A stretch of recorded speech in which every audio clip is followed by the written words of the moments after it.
Good evening, everybody. What's up? It's Wes and Andy. We are back with another episode of The Fan Batch. Before we get started, I just want to quick double check for those of you who are following along live right now. Quick comment from anybody. Is my audio okay? Can you guys hear me? Yes, I hope so. I hope so. Just want to double check. I'm getting an indication here that maybe you can't, although I think, oh no, it should be fine. Okay. Looks like it's okay. We're sans Hank again. Well, that's okay though. I mean, Yeah. life does have a funny way of rearing its ugly head sometimes, and He's stuck adulting. I know he would rather be here with us. We would rather him be here with us too, because there was a lot of cross chatter this week about this week's episode. Oh, Sean, thank you very much. Appreciate that. You can hear us. Okay, perfect.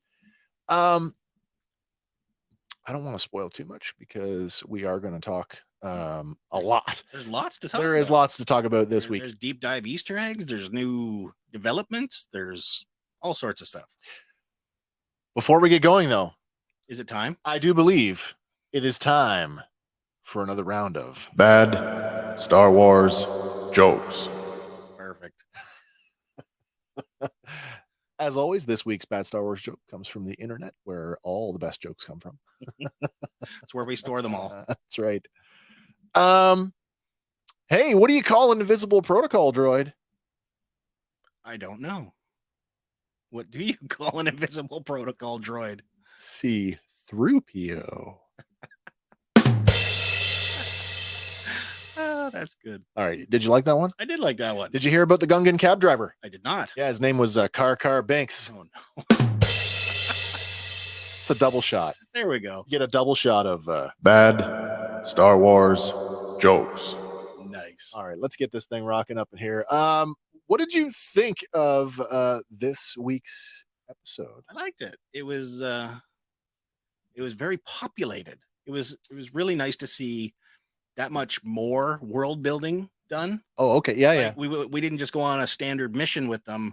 We got to see a whole other side of basically Sid's side hustles. We did. I felt like it maintained the status quo of mission of the week. Yeah, I would say so. Interesting that they chose to separate the team, as it were, right out the gate, and have I don't want to say your heavy hitters, but to have Hunter and Echo absent for this one. Interesting choice. But at the same time, like episode 1 and 2, they kind of did the same thing where they split one team going this way and one team going that way. That is true. But we know they'll come back together. Did you follow any of the other media outlets that cover this stuff? I tried not to. I basically waited until I was done my notes before I looked at anything else. The general consensus, it seems, is that everybody is equating this episode to like a giant callback to the Phantom Menace, particularly the pod racing sequence. Fair enough. I see the echoes of it, but on some degree, I agree with that. To a certain degree, it is. However, I will say this entire episode is a love letter to the racing genre of video games. I mean, I took a few minutes this week and came up with that. I would agree there. Star Wars Batch Racer, now 100% more tech. There you go. Anyway, you were going to say? I would also throw in, this is more along the lines of like a horse race where, like your droids act as your jockeys, if you will. Oh, yeah. Okay. It's more geared towards the betting than the pod race was geared towards the winning. I found it interesting that that without any, I mean, I don't know how else you could have introduced this, but that Sid just sort of had this in her back pocket. Yeah, and just said, hey, we're doing this now. Like, oh, I got this side hustle that I've been backing, and I just never told you about it before now. And that's fine. But it makes you wonder how many other side hustles are going on that they're going to get dragged into this season. Well, I will talk about that later on. I do want to sort of touch on sort of how, I mean, this episode, superficially, like I said, it is a giant love letter to video games. And if you watched it for nothing more than whiz bang, Yeah. It was incredibly fun. Yeah. I probably like this episode maybe more than I should. I tend to like a lot of adult fans. I like a little bit more generally speaking, I like a little more substance. But this episode had so much going on in the minutia that if you weren't looking for it, you would have missed it. Yeah. And like it doesn't just stop at the pod race, it throws back to episode one, Yeah. but then also goes forward into the sequel trilogy as well Well, with elements of it. absolutely. A lot of so now we've got two episodes, at least two in my mind that are tech centric. And you know me, I am a huge tech fan. He's been my favorite character since season one. Um, we got some emotional development from Tech this episode that I think if you weren't paying attention, you might miss it. It's brief. He's more than just the walking droid brain computer wizard. Yeah. He's all of that as well, but more. but there's more going on. And so like in episode one, where the new pirate, she kind of just, he opens his mouth to say his phrase, yeah, and she instantly writes him off. Yeah. And like, no, there's more there. I agree. I agree. Something that we've talked about, and this is more for you guys, for our audience. You guys who've been watching us for the last couple of years, as I'm fond of saying, we will never be first, but we will always be thorough. And once again, I will stand by and say our little show here is once again about to prove why it's more important to be thorough than it is to be first, because there is a super, super deep solo reference in the episode that if you blink and you will miss it. If you weren't paying attention, completely gone. And it's super deep and super obscure, so only the craziest nerds like us really even care anyway. But you ready to get into this? Let's do it. All right, so this one is The Bad Batch. It's episode 204. This one is called Faster, released on, did I get the date right? I did. It is released, was released on Wednesday, January 18th, 2023. This one written by Matt Miknovets and directed by Stuart Lee. The runtime on this one, it's advertised as 26 minutes, but has a far leaner actual runtime of 21 minutes and 42 seconds without titles or end credits. Same as the last one. Very close. Yeah.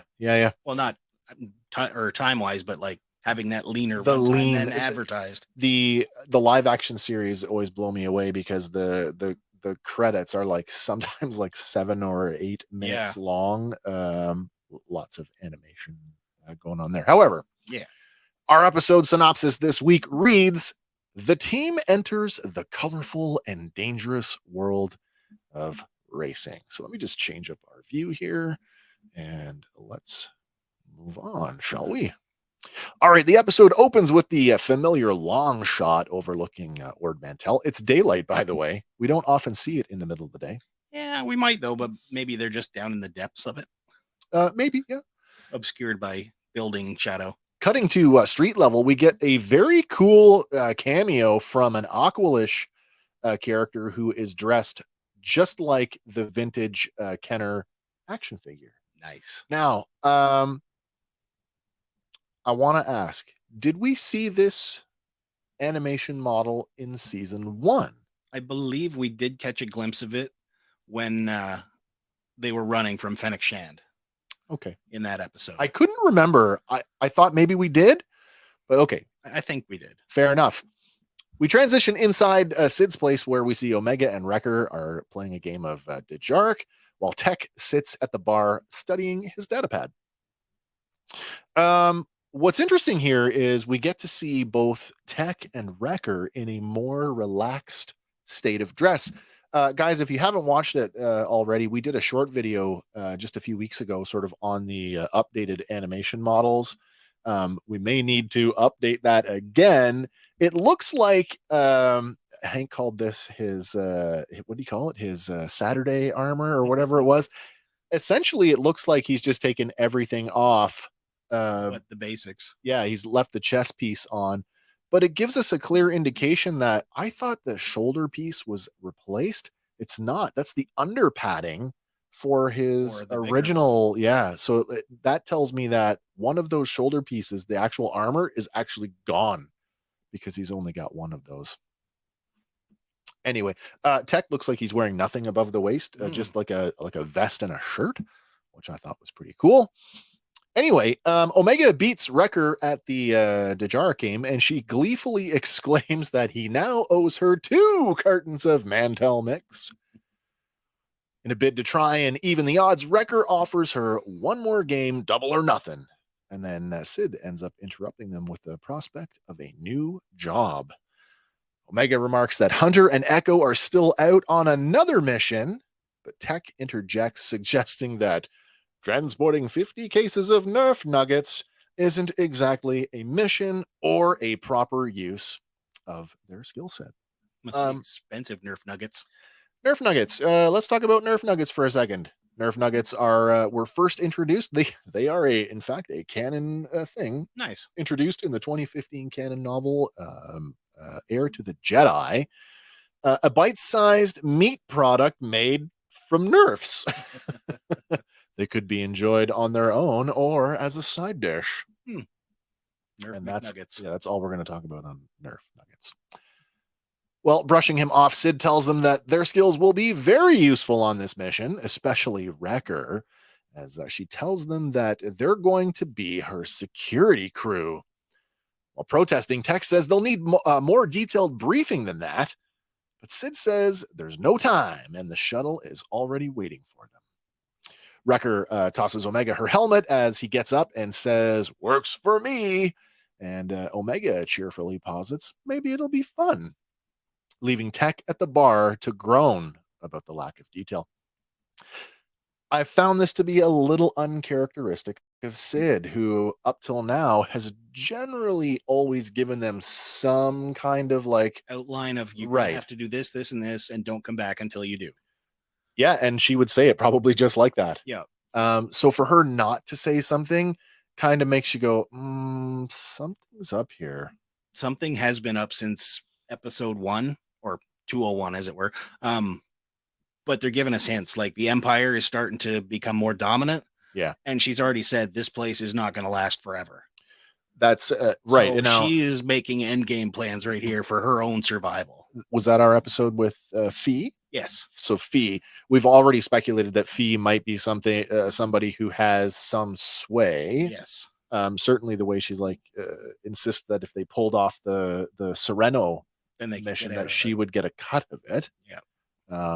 And as you say, yeah, at some point the Empire is going to arrive on Ord Mantell. Well, there's a lot of suggestion here that we speculated all through season 1 after she was introduced that she's a betrayal waiting to happen. Yeah. And it feels like that this episode doubles down on that. Like they really are pushing us towards like, oh, she is going to betray them.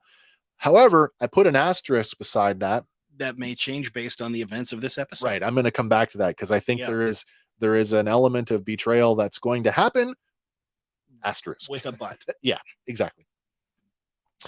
All right. We cut to space where we see Sid's shuttle dropping out of hyperspace above the dusty planet of Saphatoma. Saphatoma is a new planet appearing here for the first time, but it looks an awful lot like Tatooine from orbit. Yeah. Dropping through the atmosphere, they head in for a landing over a city that the most striking feature is a large grandstand arcing around a wide raceway, just like the one we saw at Mos Espa. Yep. Well, below the surface of the city itself, there's loud music filling the air, and all manner of alien species go about their business. Then 2 humanoids, we don't actually see their faces, but 2 humanoids armed with blasters take notice of Sid and the clones and start to follow them.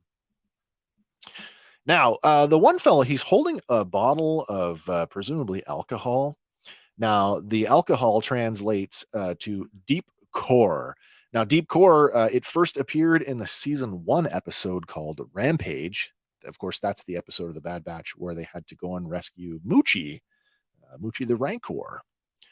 So deep core, it's actually a variety of spirits that is known as lum, Lum, lum. You can think of it as basically Star Wars rum. Now, Lum made its first appearance way back in the West End Games supplement Tatooine Manhunt, published by West End Games in 1988. It was brought forward into the canon in the short story Last Call at Zero Angle.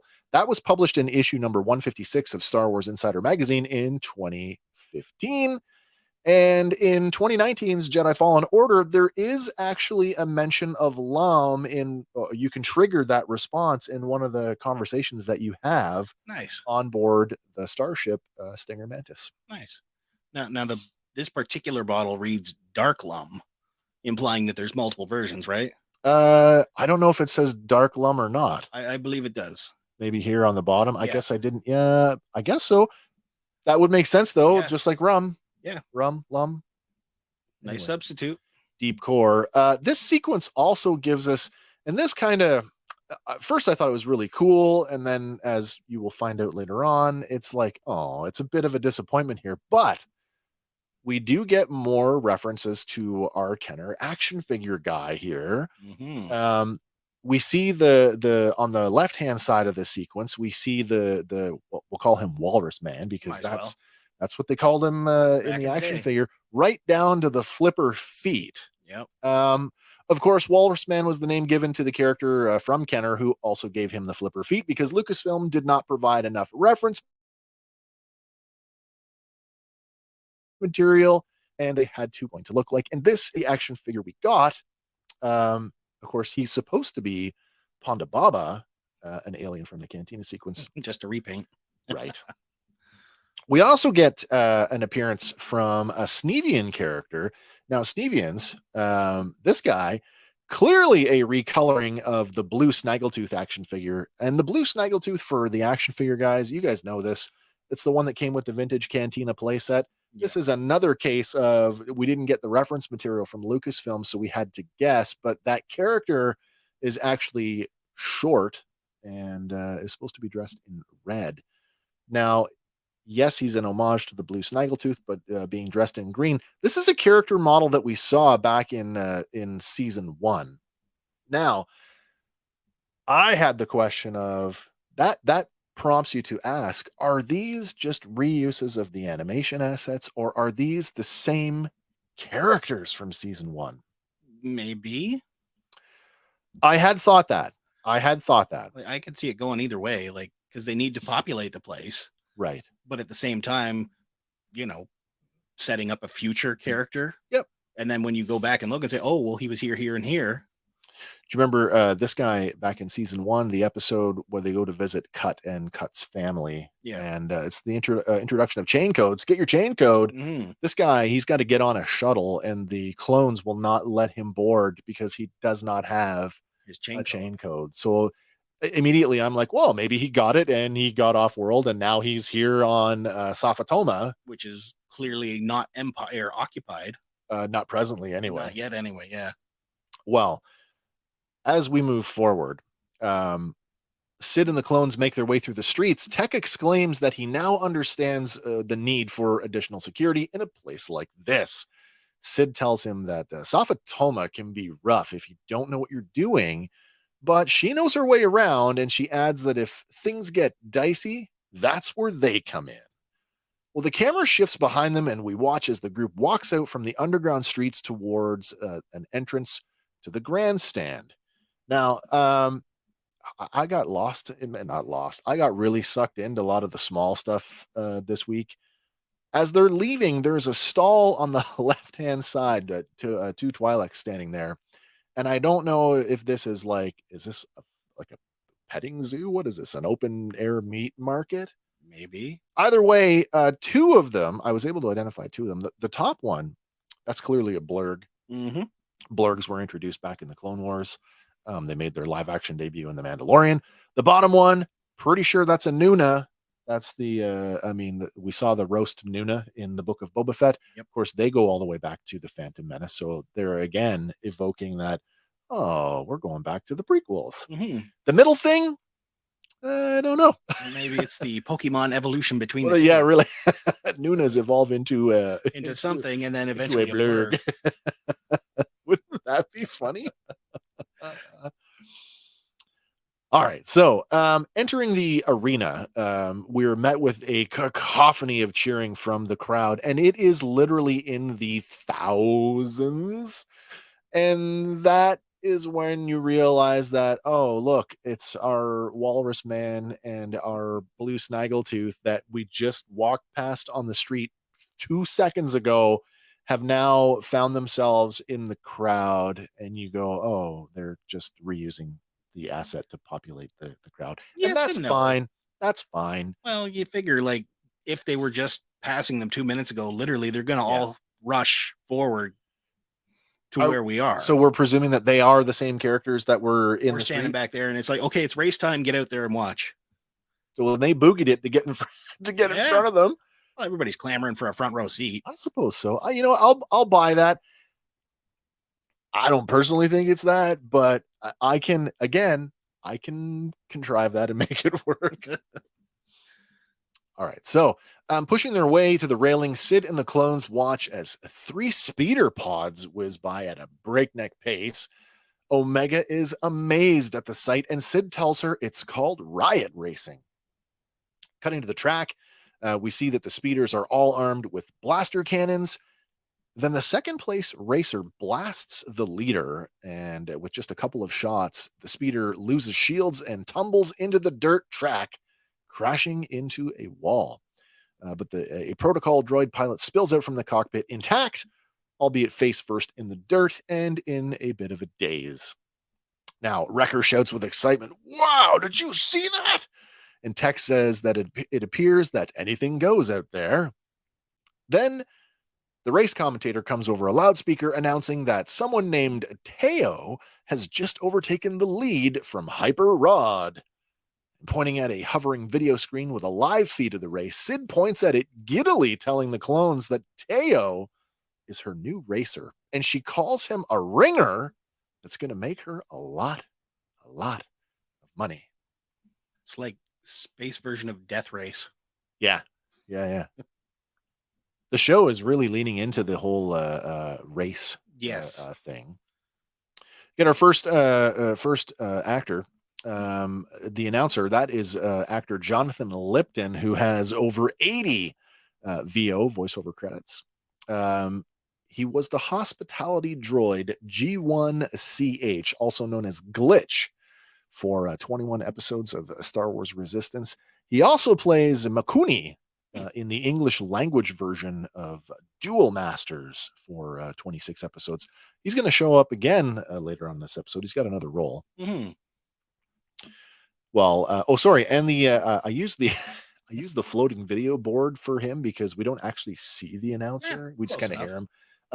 That does say live. Nice. Well, live feed. How many racing games have we seen that have like the floating live feed for the quote audience to see? Oh yeah. Sugar Rush and all that. The only thing we didn't get was a live, like an in-car map. Yes. Like, plastered to the dashboard. Kind of got it in Omega's little data pad later on, but all they needed was to have it like on the dashboard, and it would have been like, oh, perfect. All right, well, making their way down to the maintenance area, Sid and the clones watch as the speeders come in from the track. From each of the repair bays, pit droid crews hustle out to meet the racers. Another episode 1 reference. Yep, those little dudes. The lead speeder folds in its tail fins before coming to a stop in front of Sid and the clones, and a lanky droid springs from the cockpit. And with arms wide open, and in a cocky voice, the droid says, "Greetings, boss lady. Did you enjoy the show? It's impressive, wasn't it? Did you see me out there?" I chose to record that and use an actual audio clip because this character, Teo, going forward, every time he speaks, it comes with that same like boisterous, cocky, look at me. It is that every time, and there's just no way that I can do that justice. So yeah, that's Teo. As Tech eloquently puts it, he says Sid's ringer is a droid. And judging from his tone and behavior, he is a very vain droid at that. He asks Tech if he has a problem with droids before questioning if Tech could make the calculations on the track needed to win. Then, and this is the funny thing too, he speaks in the third person an awful lot. Yep. He says, "You want to challenge Teo?" When Tech tells him that he doesn't have enough information about the sport to make a decision, Teo barks at him, "Then take a seat, spectacled spectator." Wrecker laughs at the punchline as he claps Tech on the shoulder, repeating it. And then Sid waves her hand as she tells them, "Save it for the course." But needing to have the last word, Teo patronizingly tells her that's what he was about to say. Teo then excuses himself, saying that it's time that he goes and prepare for the next race, a race that he says he's going to win. And then everybody parts and goes their own way.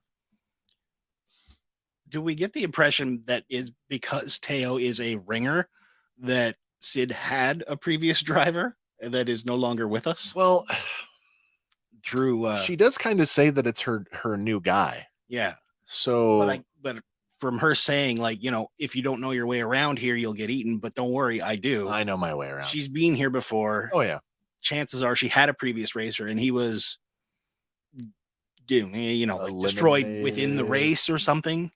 Yeah, I mean because we find out later on that it's not an even mix, but it is a mix of droid and organic pilots. Yeah. So who knows? Maybe the last one quit. Maybe got out of the business. I don't know. Crash and did not make it through. But I would agree that sure she had somebody before Teo. Yeah. Who that is? I don't know. Is it? I don't know if it's important either. Probably not. Maybe unless they come back seeking revenge. Well, here is an important thing. By the end of the episode, Tech is at least world famous. Yes. Here on which is not the best position. Not a good. Yeah, sure. When you're trying not to attract attention to yourself. Yeah. All right, let's talk about Teo a little bit more here. Oh man. Remember I said this was a love letter to video games. Well, the episode title really leans into I'm going to go through that. I've got a whole sort of list of reasons why. Yeah. Teo, that's actor Ben Schwartz. He was in what? Community? I believe so. Well, Ben Schwartz, over 100 acting credits, most of them being voiceover. He played Randy Cunningham in Ninth Grade Ninja. He also plays Leonardo, or Leo, in Rise of the Teenage Mutant Ninja Turtles. However, here's the big one. Ben Schwartz is the live-action voice of Sonic the Hedgehog. This casting is so hilariously meta. Let me just run through this one more time. Here's Teo. Greetings, boss lady. Did you enjoy the show? It's impressive, wasn't it? Did you see me out there? And here's a clip of Sonic. Great question. I have no idea. But please, McCaffrey, go on about how amazing I am. You can't tell me that Teo is not Robot Sonic. It's Robot Sonic. Yeah, it absolutely is. He even utters the phrase, "Gotta go fast." Well, you know the theme song to the Sonic cartoon, right? Absolutely. Gotta go faster. Gotta go faster. So we have Ben Schwartz, the voice of Sonic the Hedgehog, a video game character known for going fast. Yep. In an episode about racing called Faster, Sonic even utters the phrase "gotta go fast" in both of the live action films. Never mind that the entire episode is at least partially based or inspired by the Star Wars Episode 1 Racer video game. And the video game tropes keep coming, but we'll talk about those a little bit more as we see them. So yeah, Ben Schwartz, Sonic the Hedgehog, everybody. Okay, so later in the repair bay, Teo and the pit droids work on the speeder pod as Sid and the others watch. Tech remarks that the pod is a 12 series speeder and they weren't built for racing or durability. There's no real reference on those. No. 12 series speeder. That's kind of a new thing. I kind of thought for a second that they looked like the EVA pods, the EVA pod, the junk pod that's in Watto's junkyard. but it is not. Well, Teo replies, "That's why we modify them." Standing back from the speeder, he beckons the group to revel at his work as he calls himself an artist. And then the moment is broken when a deep voice from off camera loudly calls out, "Ciderin Scaleback." A hulking male Daoitan fills the doorway. He's flanked by 2 armed guards, a Gamorrean and another Trandoshan. But he's also accompanied by an unarmed Nosorian. In a sinister tone, the Daoitan remarks, "It's been a long time since he's seen Sid around Sophatoma." Wrecker, sensing the tension, furrows his brow and takes a step forward. Sid folds her arms as she says, "Malegi, I'm busy. Get out of my pit." But the big man doesn't leave, and instead he actually steps closer. Now, towering over Omega and the other clones, he asks, "Not going to introduce me to your new crew?" He laughs as he says, they're not going to help her win. But Sid hisses back, "Oh, I know I'm going to win." Malegi asks Sid if she thinks her droid can beat his champion. And with that, the Nosorian steps forward, pointing at Teo, and then he says something derogatory in the Nosorian language that's not translated in the subtitles. Probably for good reason. Just says speaking Nosorian. Before making a slashing gesture across his throat and laughing at him. Wrecker asks, "What did he just say?" And Tech says, "You don't want to know." Then, flashing a toothy grin, Malegi says to Sid, "If you're so confident, how about our standard side wager?" Sid calls it a deal, and Malegi laughs at her before turning to leave, remarking, "Just like old times," as he goes. With the Daoitan and his crew gone, Tech posits that given the familiarity between her and Malegi, this race is personal. But Sid angrily dismisses it and calls it business, adding, "And we have a race to win." All right, so first of all, our Nosorian, that is also Jonathan Lipton, our race commentator. Nice. This is another clear callback to the Phantom Menace because the Nosorian species was first introduced there. Of course, I'm talking about Klieg Holdfast, the pilot. He wore a bunch of medals that were supposed to be like racing medals. In the theatrical version, he didn't get a big intro sequence. It wasn't until the DVD version of the Phantom Menace that he got his whole standing up on top of the speeder, waving at the crowd. All right, the Daoitan species, they first appeared in The Force Awakens as one of the alien species at Tokodana Castle. Maz Kanata's place, obviously. Now, Grinny Malegi, aptly named with the big grin. Grinny Malegi is voiced by veteran actor Ernie Hudson. Yep. Of course, there's no need to mention any of Ernie's other acting credits because, let's face it, he is sci-fi. Winston Zeddemore in almost every. Winston Zeddemore in 3 out of 4 Ghostbuster films. However, he has appeared in all of them. Now, is he going to appear in the new Ghostbusters Firehouse? I assume he will be. Is that what's coming? That's the next one. Oh, the next film. He's got to. Because he's the guy fronting the money. He's bankrolling the whole thing. Of course, he's going to show up in it. All right. Although in Ghostbusters, Lady Ghostbusters, also called Ghostbusters Answer the Call, he plays Uncle Bill. Yes. To provides the car. Yeah. Yeah.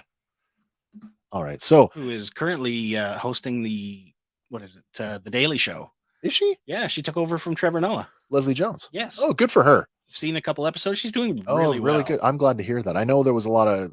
She was very vocal about some of the backlash. And, I mean, she got trolled really, really hard on social media. So, and no one deserves the things that were said to that woman. So good for her. Congratulations, Leslie Jones. Well, later that day, we catch up with a race already underway. The speeders are zooming through a neon-lit tunnel. Now, Jet Venom, our Nosorian, is running neck and neck with Teo, and he bumps the droid's speeder in an effort to slow him down.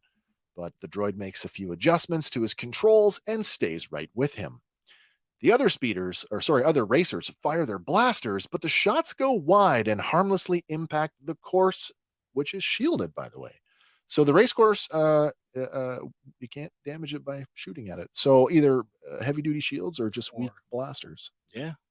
I would think heavy duty shields. I agree with that. Because you get a crash in there, you want it to survive. Well, we'll get another example of why I say shielding versus blasters. Yes. Meanwhile, Sid, Tech, and Omega watch from the serviceway adjacent to the racetrack. And when Wrecker shows up with a large skewer of meat, he asks what he missed. Tech tells him that Jet Venom and Teo are in the lead, but with the unpredictability of the course, he can't figure out who's going to win.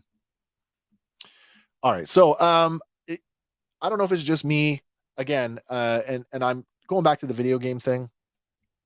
The neon signs now, and I'm not talking about the signs specifically. Some form of signage is on every course, be it Mario Kart or Gran Turismo. I actually thought my first impression at the bright colors and the styling of the track itself was the F-Zero franchise.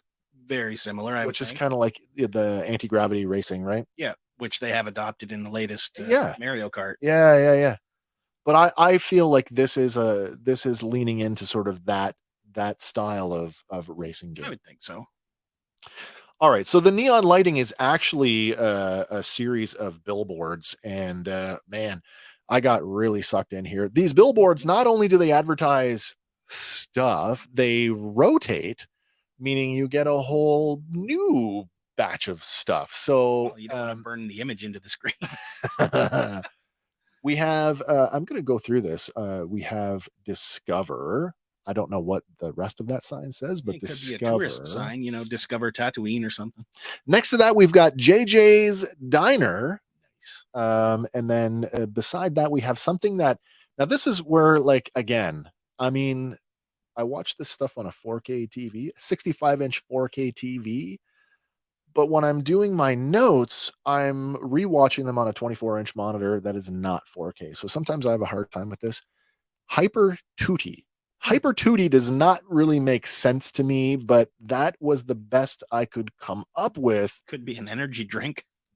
You know what? Maybe. Well, here's the thing. The signs, if you didn't notice, thematically, whatever is on the sign, generally kind of is an indication of what the ad is for, which we'll see a bit later on. Yeah. We have an ad for Cafe 94.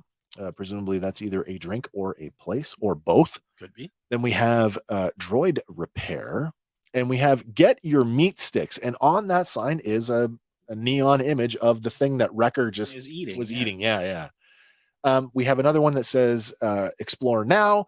And the purple one in the top left, it was too fast and unintelligible to translate, and we never got another look at it. Yeah, still. But don't worry, there's lots more to come on that front.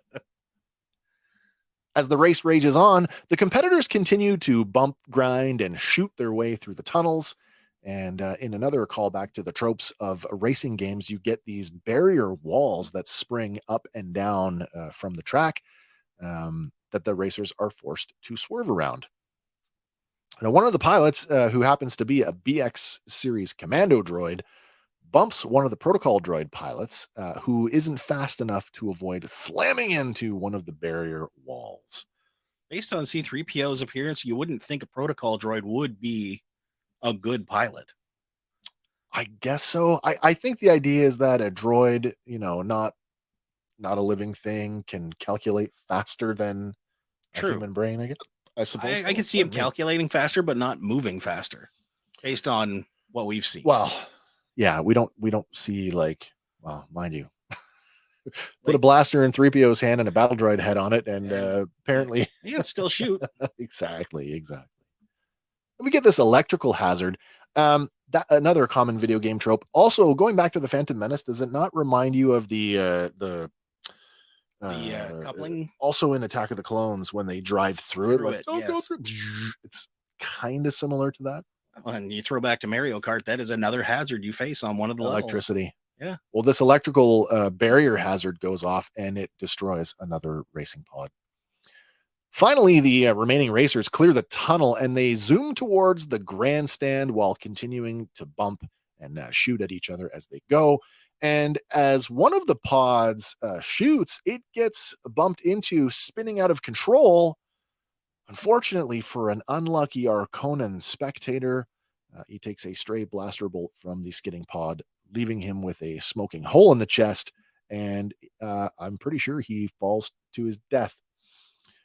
What's more troubling about that is that nobody, absolutely nobody, bats an eye at that, and they immediately go back to cheering the race. Yep. They are not legally obligated to provide your safety. They all do the duck and cover. And yep. I'm not talking about the racetrack, the officials. I'm talking about the crowd. Everybody in the section does the duck and cover. And as soon as it's over, they all kind of look like, oh, well, wasn't me. And then they go right back to the race. Yep. That's disturbing. It is. But when you're watching a death race, stuff can come off the track at you. At that point, our race commentator pipes over the PA, "Be mindful of blaster fire. Sofatoma Speedway is not liable for any injury, death, or disintegration." Perfect. And getting back to the race, he announces that the competitors are approaching Gambler's Gulch, another classic video game trope where the racer reaches a junction and must choose the appropriate course in order to avoid certain death and or destruction. But more on that later. Mm-hmm. And just like in any number of other racing video games, there are 3 tunnels to choose from. 2 of them marked with giant green lights, while the leftmost tunnel is marked in red. Additionally, the red tunnel has what appears to be an orange shield-like barrier stretching across it. As Teo and the other racers zoom up a ramp towards the junction, Sid radios yelling at Teo, "Do not take the left tunnel!" Of course, Teo, with his superiority complex, derides her. "I know what I'm doing." Omega asks what's wrong with the left tunnel, and Sid tells her it's a death trap. Then Wrecker blurts out, "The whole race is a death trap." Exactly. As the race enters the third and final lap, Jet Venom is in the lead, but the pack is right behind him.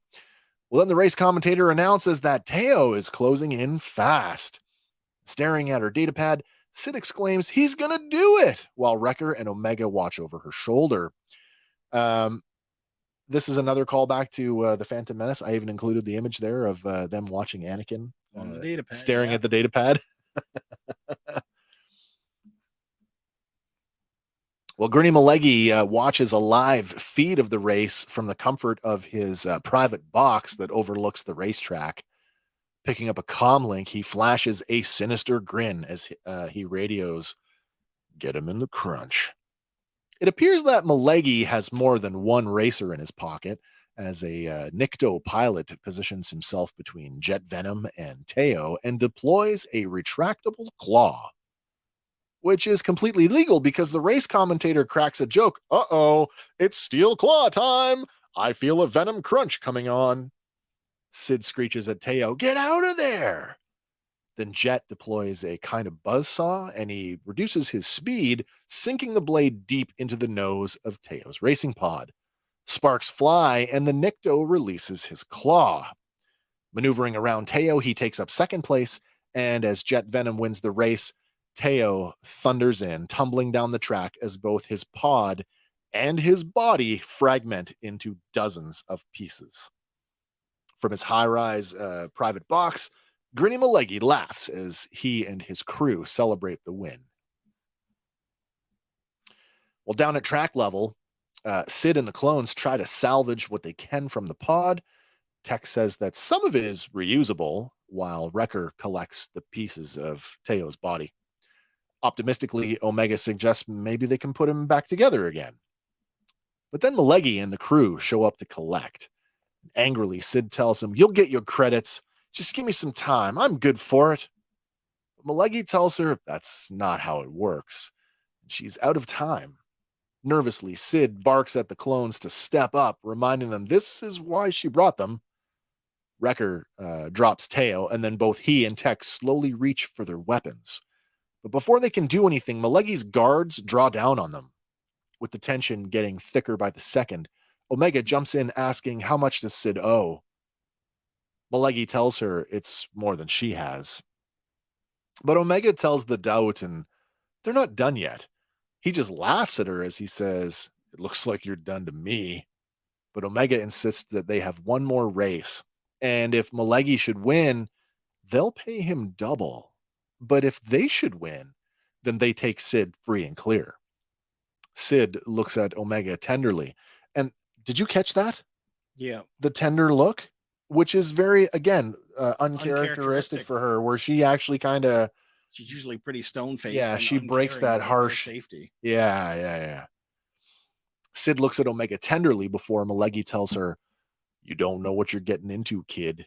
Well, Tech and Wrecker both agree, but Omega insists that if they don't do something, Malegi and his crew are going to hurt Sid.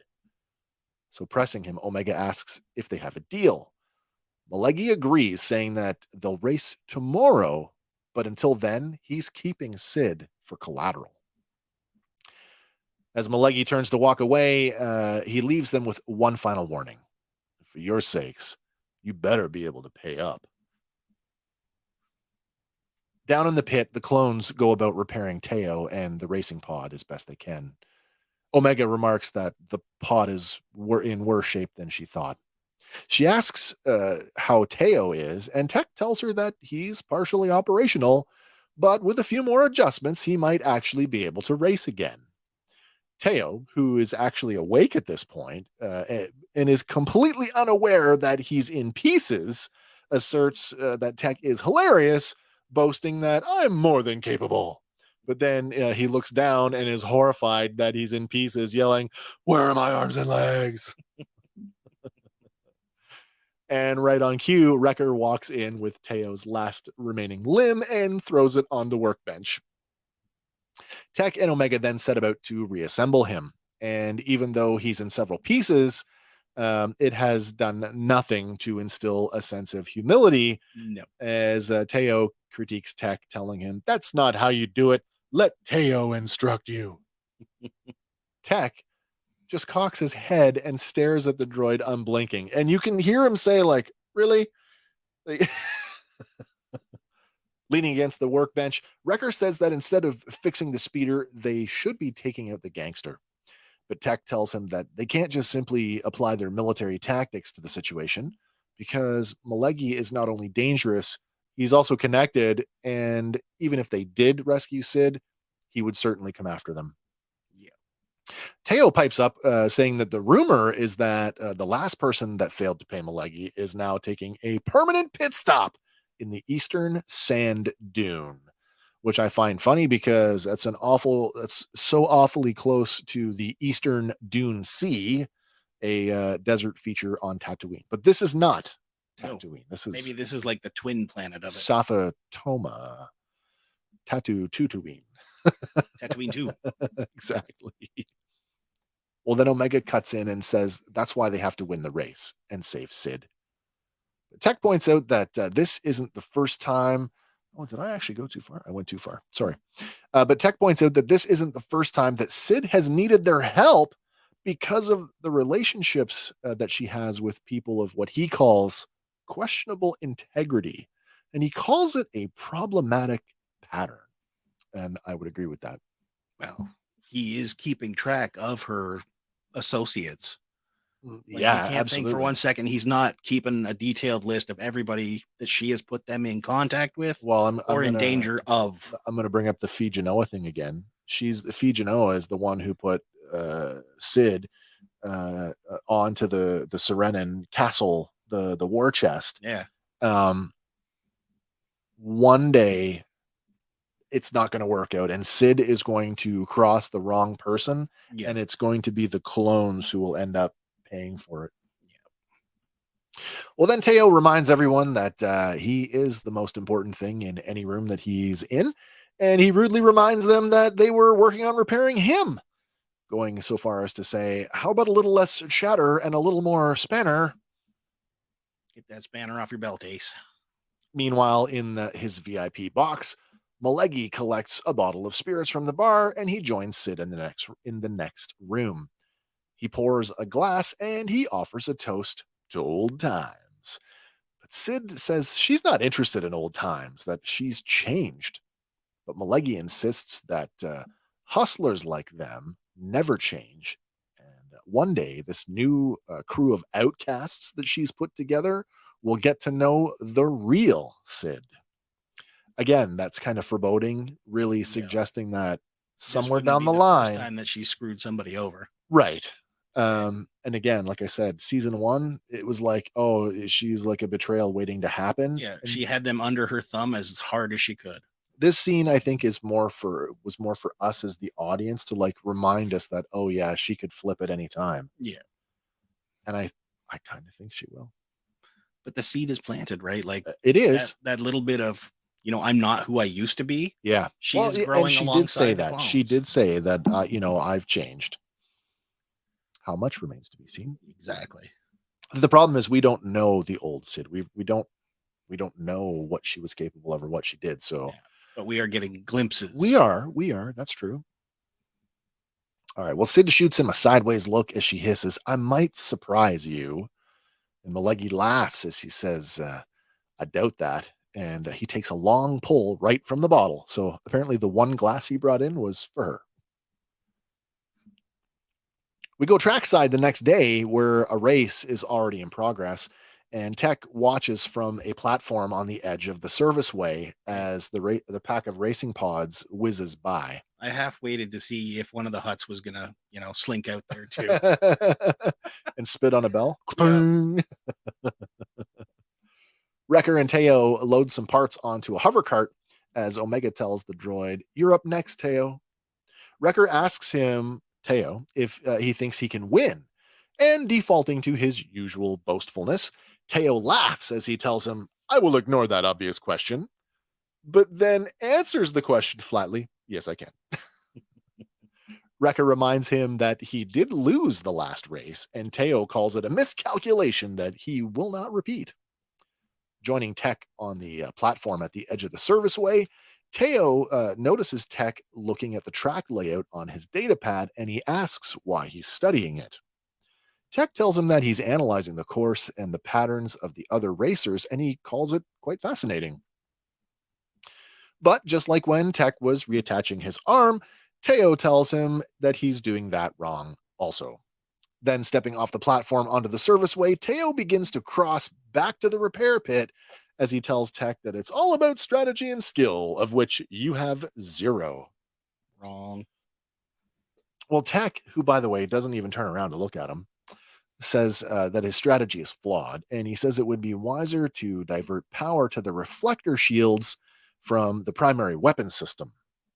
Teo, stopping in his track, turns back to Tech, laughing as he calls that an amateur mistake, adding that is precisely why Teo is their only chance at victory.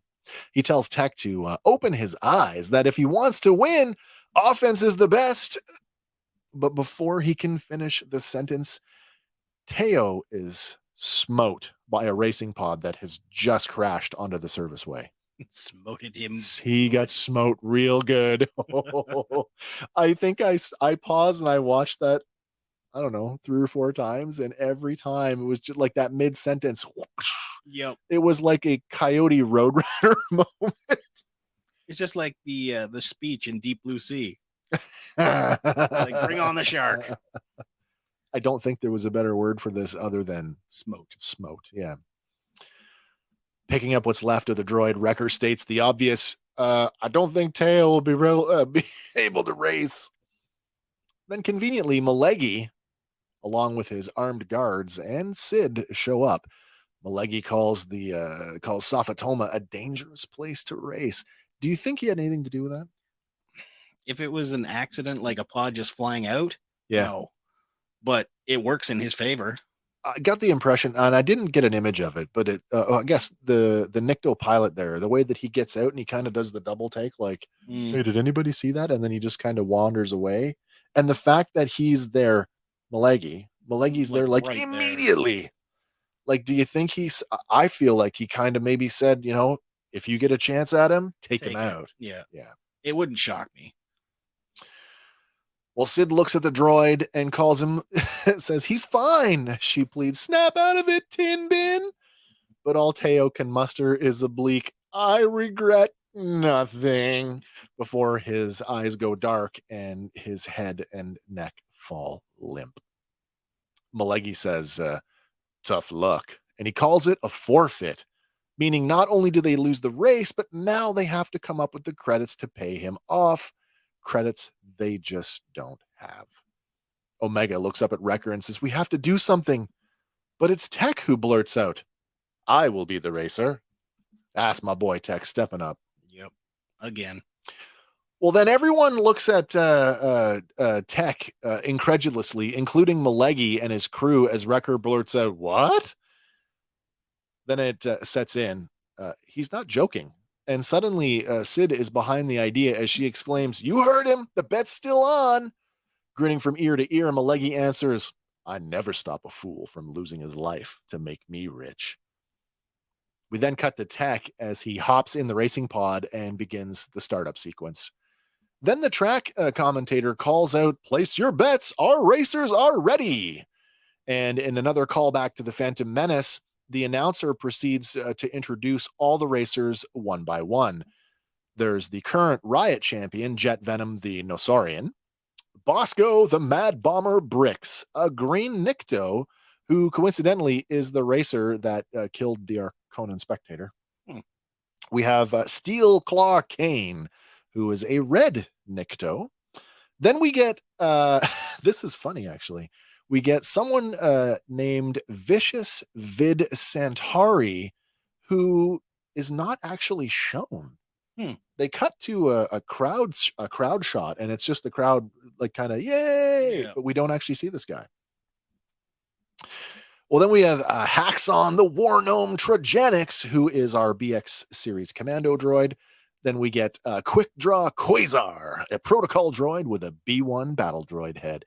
An obvious callback to C-3PO in Attack of the Clones. Yep. Then we get the trickster Flash Raktor, who is an actual protocol droid. And Hyper Rod, another protocol droid piloting his 7-deuce blaster. And finally, Tech. Tech? The announcer's boisterous voice falls off as he repeats himself. "Tech? Anything else on this guy? No? I guess he's a late arrival. Is that his name? Tech? Just Tech?" The crowd looks as confused as the race announcer sounds. Now, I had to skip ahead for a second here to look at this because I'm like, there's a reason. Like that whole, like we always say, everything is intentional. Why do they not show this Vid Santari guy? Maybe they didn't animate him. Because he's not in the race. We have 9 racers that they announced, but when we see the speeders jump off the line, we get a very clear shot of them all as they go into the tunnel, and there are only 8 racing pods. So, you know, as I had said, somebody forgot to animate somebody. Yeah. The cheaper option would have been cut the line of dialogue there, guys. Just a simple edit. In fact, they could still do that right now, and it would be completely fixed. True. Anyway, Vid Santari, you never saw him, and you never will. At least not in this episode. Well, maybe his pod failed at the starting line. Well, that's the thing. Like when you go back and watch it, there isn't nobody left there. There isn't. In fact, you know how they did in the Phantom Menace when everybody shut off the line and Anakin was kind of left there? Yeah. There is a moment. Tech is the last pod off the line. So when you freeze frame it, when they go, he's kind of sitting there and then he goes, which is kind of neat. All right. At the starting line, the racers close their canopies and the countdown timer begins. Then the start line switches to green and all 8 pods jump off the line, barreling towards the tunnel. And it's right back into the rotating billboards where we're treated to a whole host of new ads. This one's kind of funny. We get a reference to GNK. Of course, GNK, that's a model of droid. You might remember Gonky. Yep. Gonky is a GNK droid, a power droid. We need him back. Yeah, where is he? I'll say he's with Hunter and Echo right now, but he needs to show up again. Yeah. I mean, he's the universal. I mean, he's got multiple applications, as we've seen in other Star Wars media. Yep, including Camp Stove. Camp Stove. Didn't he act as a tool tray at one point? Yeah. Weights for working out. Yep. All right, we get another ad that says your ad here. And then we've got storage, and then we have Nebula. And this next one, it's going to come back, but this was the first time we see it. It's T and J, TJ Repair. But the middle character, I don't recall ever seeing that character before this episode. No. But we're going to have more on that later on in the episode. And lastly, Meat Stick. That's for Wrecker. Yeah. I wonder if it's Nerf. Maybe. I thought it looked like a pizza, to be honest. But well, right off the hop, Jet Venom takes an early lead and down a long straight section of the tunnel. He activates a set of rear-facing blasters, and Mad Bomber Bricks takes it on the nose, skidding into the tunnel wall, but his shields hold, and he's able to regain control. Unfortunately, it slows him down enough that the entire pack passes him, leaving him in last place. Second last place. Oh, he drops right to the back. I know, but well, Mystery Racer. Oh, yeah, sorry. yeah. Wherever he may Centauri, I don't know where you're at, man. Then we pass through an elbow in the tunnel with yet another round of advertising. All right, so we get sale week, land speeder sale. This is what I was saying, like the ads themselves can offer a clue as to what the translation is. So we get the obvious one for land speeders. Then the next one we have explore now. I don't know what we're exploring, but they want you to explore it. Some sort of destination world. And then we get, this is an interesting one, Coruscant, and the bottom right, beautiful. So are they trying to court people to move there? You would think so. To me, that's a real estate thing. Like it's like buy property. Yeah. On beautiful Coruscant. I couldn't make out the leftmost one. It was just too obscure for me. And like I say, when you're low resolution monitor and you start closing in on it, it doesn't get, there's a point where it stops getting better and it just gets worse. Yeah. And unfortunately, I just don't have the resolution I need to translate that. And even again, like I said, sometimes even going upstairs and turning on the 65-inch 4K TV and taking a photo of the TV, which can be better, wasn't enough to be able to pull that one off. So sorry, I tried. All right, but there's an interesting thing here. As I was saying before, the ads, they rotate. So you do get like different things on each screen. One of them rotates in this sequence, and we get this really cool ad, which the contrast was so, I had to I had to turn it down so that I could actually see what the characters were. I actually thought it was gibberish. And the last time we saw gibberish, it really made us angry. And I was about to abandon the translation on this one, but I kept at it. And if it didn't come up to be a little Easter egg, and this is our deep solo cut. This is an advertisement for the musical duo of Arodia Ventifoli and Lulio Primoc. Nice. We were introduced to these two characters back in Solo, where they were performing on Dryden Voss's yacht. How cool is that? Musical act when they were just starting out. So Arodia is a best-selling human female recording artist who performs with a multi-vocoder, allowing her to boost her voice into non-human frequencies. Now, Lulio Primoc is what's a new alien species for Solo, a Galusian. Galusian? Yeah, male Galusian. They make this character out to be old. Like he's an old timer. He was a musician prior to the Clone War, or sorry, he is a musician prior to the Clone Wars. He was also a renowned holovid star. He was a movie star where he performed using a humanoid exosuit. So that's pretty cool. So if he was a star before the Clone War, by the time we get to Solo, yeah. Because we're talking, what, 8 or 9 years-ish difference? Yeah. Anyway, there is your deep cut Solo Cool. reference. I don't think there's anybody out there talking about that one. Not that anything that I saw or read this last week. Well, now I want to go look and see if there is. Might have scooped them all. Maybe. Okay. Back at the pit, Omega monitors Tech's progress through her data pad. Wrecker asks what place he's in, and she tells him that he's in last, but he is catching up. Wrecker radios Tech to tell him that he's got to do something, and Tech says that he is. It's called strategizing, but Wrecker blurts out, no, it's called losing.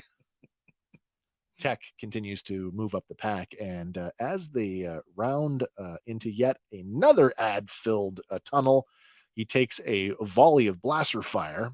Fortunately, his shields withstand the impact, and he presses on. All right, our next round of ads, we get Blue Milk. Nice. We get the G&K droid again, and then we get your ad here. Space available, and then everything below that I could not. I could make out characters here and there, but I couldn't get them all. Probably something like call today. This last one makes me laugh. The first word is lease. There's a word beside it that you can't see because the screen is actually cut off. First 10 days, and then the last line, no questions asked. All right. Sounds like a good place to go. Yeah. No questions asked. And again, the signs rotate, and you know that one, the TJ thing? Yeah. It comes back. Really? It comes back around, only it's much closer now, and we get a much clearer look at it. This new mystery character. So, right. We have this mystery character, which prompted me to I messaged you and Hank, and I'm like, guys, have we ever seen, and my first question was, is it because the T and the J is obvious. Is it an and? TJ's got to be a name, or TNJ. And I'm like, have we ever seen an ampersand? No. I can't recall seeing an ampersand anywhere. No. It is part of the font. I've downloaded a couple of Orabesh font sets, and the ampersand is part of the font sets, but it doesn't look like that. It does not look like that. It looks like a combination of like the E and the T. So Hank, and I wish he was here to talk about this. Unfortunately, he's not. Sends me a link to a Twitter feed from 2020 from Auric Fonts, talking about sort of the history of Orabesh. Orabesh, by the way, showed up in Return of the Jedi in 1983, but in Return of the Jedi, it didn't mean anything. It didn't. No, it wasn't evolved to where it is now. The language or the alphabet actually came around from the West End Games role-playing game. The problem is when they made the font set, there was no ampersand. So that same year, 1996, this fan, Mike Webb, creates his own font for Orabesh. He calls it Orabesh. The only distinction is an A. And in that, he creates his own ampersand, the first ampersand ever created. So the implication is Lucasfilm has just canonized that font set, because I can't recall seeing that anywhere else before. Yeah. So way to go. They used a fan created thing in an official production. I just want to pause for a second, and I just want to let you guys know, if you've been watching our short videos, we are going to do a brief history on sort of the origin of the Orabesh, the alphabet, and what it means. And we're going to talk a bit more about that history thing. So stay tuned for that. Okay, so T&J Repair.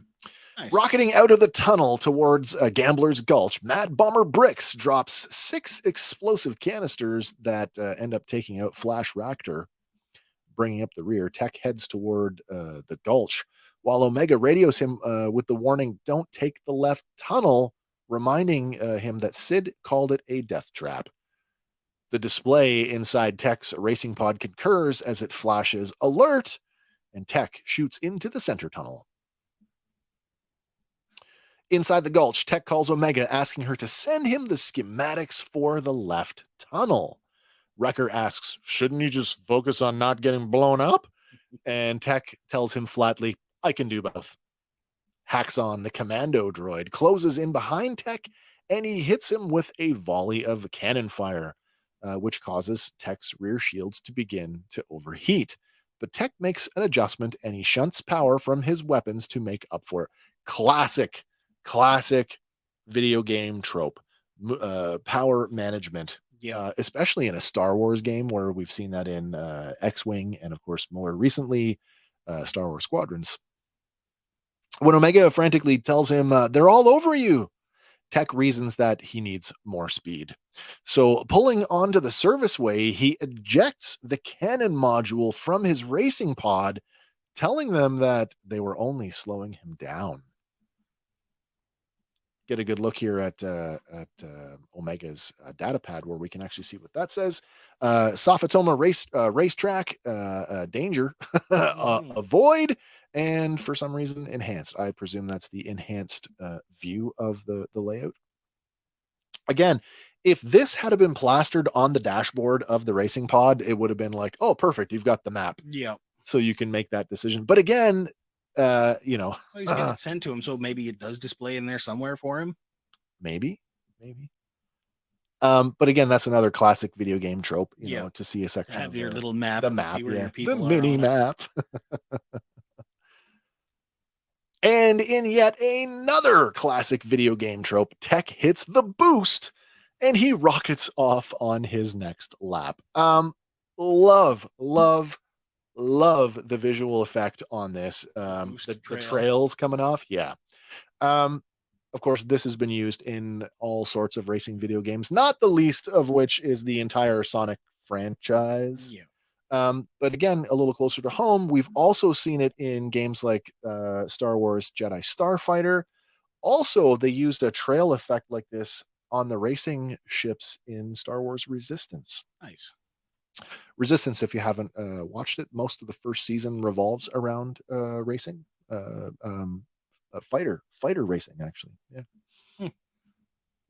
Well, from Malegi's private box, both Sid and her captor watch in disbelief as Tech jettisons his weapons. Down in the tunnels, Tech dodges one of the retractable barrier walls as well as the energy barrier. He remarks that his plan has worked and he now has increased speed and maneuverability.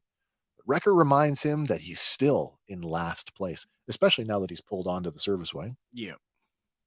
But it doesn't last long because he blows past Mad Bomber Bricks like he's standing still. Then Omega gets some disturbing information on the data pad, and the reason why the racers have been avoiding the left tunnel at Gambler's Gulch is because there is a large portion of the track that's missing. It's physically not there. Relaying the readout to Tech's onboard display, he notes that it is also the shortest tunnel and he can use that to his advantage.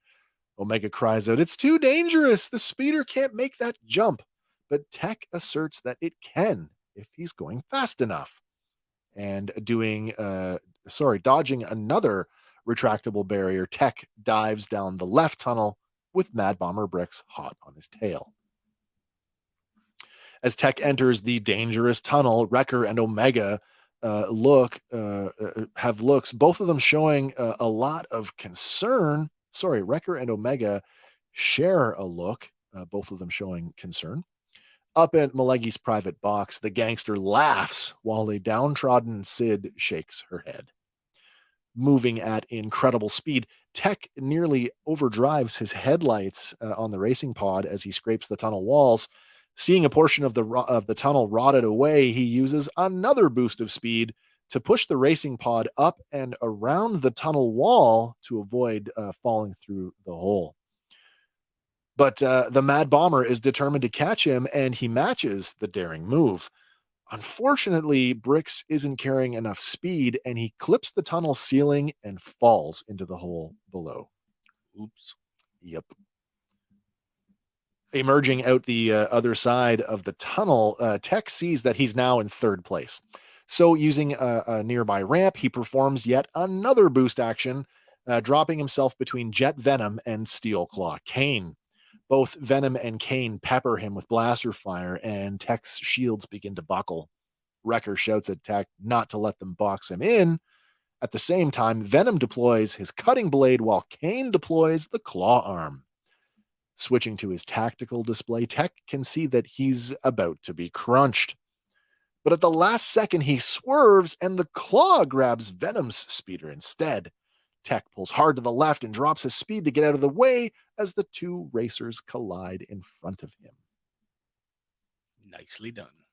The crowd is on their feet at this point as everyone is watching the tunnel trepidatiously. Then a pod bursts from the rolling dust cloud and streaks over the finish line, and it's Tech! Omega and Wrecker can't contain themselves as they shout and cheer, and even the crowd is supportive as they throw their hands in the air. But not everyone is happy as Malegi, he slams his legs before turning to look down at the track from the window of his private box. Sid folds her arms smugly as a smile creeps across her face. Down at the track, Tech hops out of the racing pod as Wrecker and Omega rush out to greet him. Omega shouts, "You did it!" And Tech retorts, "You sound surprised." That's almost a Teoism. Or Teo with a Techism. Techoism. Boisterously, Wrecker tells him, "I thought you were a goner." And then the adoration of the crowd hits them, and Tech turns to take it all in as the crowd is now chanting his name. Standing like a Roman gladiator with his helmet under his arm, Tech offers a salute to his adoring fans. Later in Malegi's private box, the clones arrive and Wrecker announces that they're here to collect Sid. Malegi's armed guards raise their weapons, but he gestures for them to lower them. Malegi says they're square, while Sid uncharacteristically remarks how good Tech was during the race, a sentiment not shared by his competitor Jet Venom, who's sitting at the bar beside them with a blaster pistol lying in front of him. He says something gruff in the Nosorian language and then takes a drink and looks down at the pistol. Nervously, Sid trips over her words as she utters, I guess I owe you one." Stoically, Tech answers, "Yes, I would agree." And with that, she scolds at him. She scolds him as she says, "I'll make it up to you." And she waves, "Come on, we're out of here." And she storms off. Jet Venom reaches for the blaster on the bar, but Malegi stops him with one of his giant hands. He then calls out to the clones, "Hey, you three." The clones pause and turn around in the doorway. Malegi says, "You could have walked away." He goes on to say that kind of loyalty is admirable, but with Sid, it doesn't always go both ways.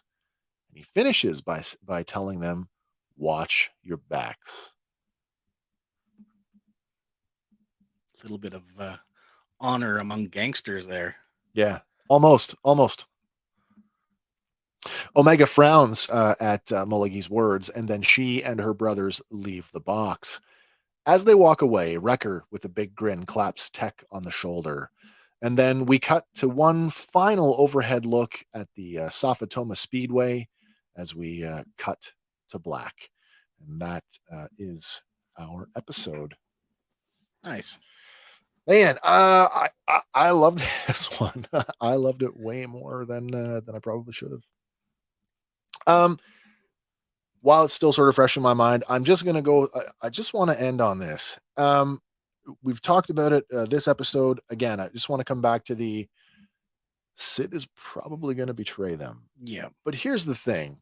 Now that she actually has a little bit of indebtedness to them, and she's voiced it, "Now I owe you one." Yeah. That adds a whole new, there's the asterisk, there's the but. Well, at the same time, though, like, I think the look she gave to Omega, yeah, like, you know, I kept you guys under my thumb for a year, and yet you're still going to stick your neck out for me. Yeah. Maybe it's changing on her perspective.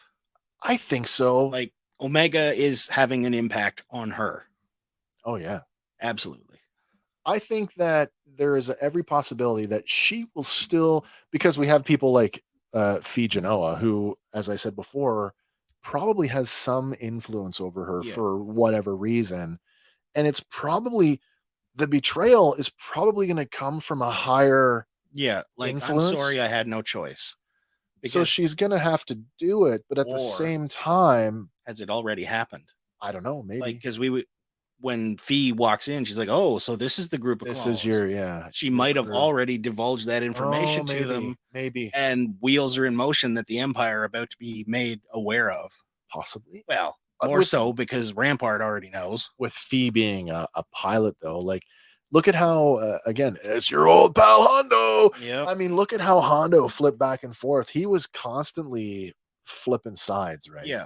So if Fee is our stand-in for Hondo in this series, I mean, one minute he's your friend, the next, he's your frenemy, right? Yeah, and it's all just business. If Fee as the heavier, bigger gangster in this situation forces Sid to do something, is there a chance that Sid could just make it look like she sold them out and really not do it?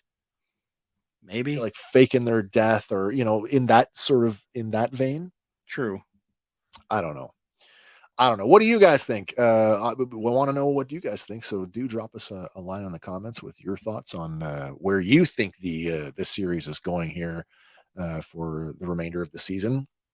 We got lots more to cover. Totally. Is there anything else you want to touch on before the only missing element from the whole race trope would be the absence of decals on the race, like the pods themselves. Oh, like actual sponsorship? Yeah. We got our first comment coming from Facebook tonight, and it says, what would it have done for the series if it was Hondo rather than Sid that the batch worked for? I'm not convinced that Hondo isn't somewhere in the background, like as an associate, or maybe a Fee is subservient to Hondo. Maybe he is pulling the strings at the highest level. Yeah, the most trustworthy pirate I know. Yeah, man, I don't know, man. Hondo is this, like, he's an enigma. I mean, a character that's introduced in the Clone Wars, and yet he's made it all the way. I mean, he is a fixture at Galaxy's Edge. So he survived into the sequel era. Man, like, there is so much you could do with that character. Story there. Yeah, I don't know. I really don't know. Like, we know they're going to do as much as they can. Yeah. So at some point they will fill that story in.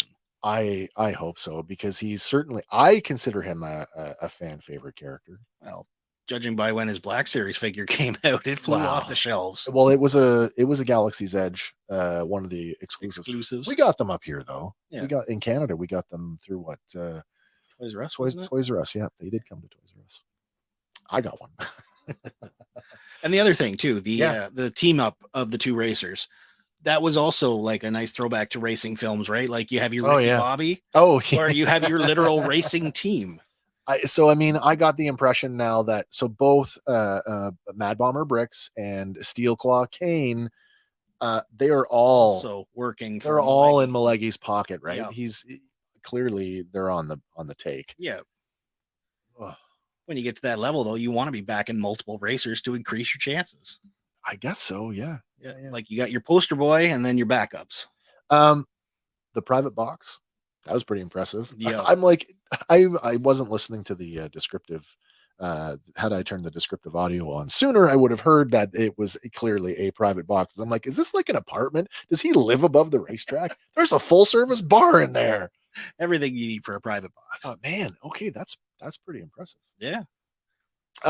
One other thing I want to mention about this episode this week, and I'd seen this. Now, I am not corroborating this. I am not confirming, and I don't even agree with that. But in the same vein as Walrus Man and Blue Snaggletooth, one of Malegi's guards, the Trandoshan guard, is a reuse, another animation model reuse. And he's one of the Trandoshans from the Clone Wars, from the episode where they were hunting the Wookiees. Okay. Some people are saying it's the same guy. I don't buy that, because that character, I believe that particular animation model for that character actually died. Well, there are enough of them out there. Like, they're not just limited to Jabba's palace. No, absolutely they're not. It's just, again, coming to the conclusion that, oh, they're just reusing animation models to fill. It makes sense. I get for it. sure. So no, I don't believe that the Trandoshan guy with the red tips. Yeah, I don't believe that he is the same character that we saw in the Clone Wars. And it's completely likely, like multiple people have blonde hair, so multiple Trandoshans can have like little red tips. Sure.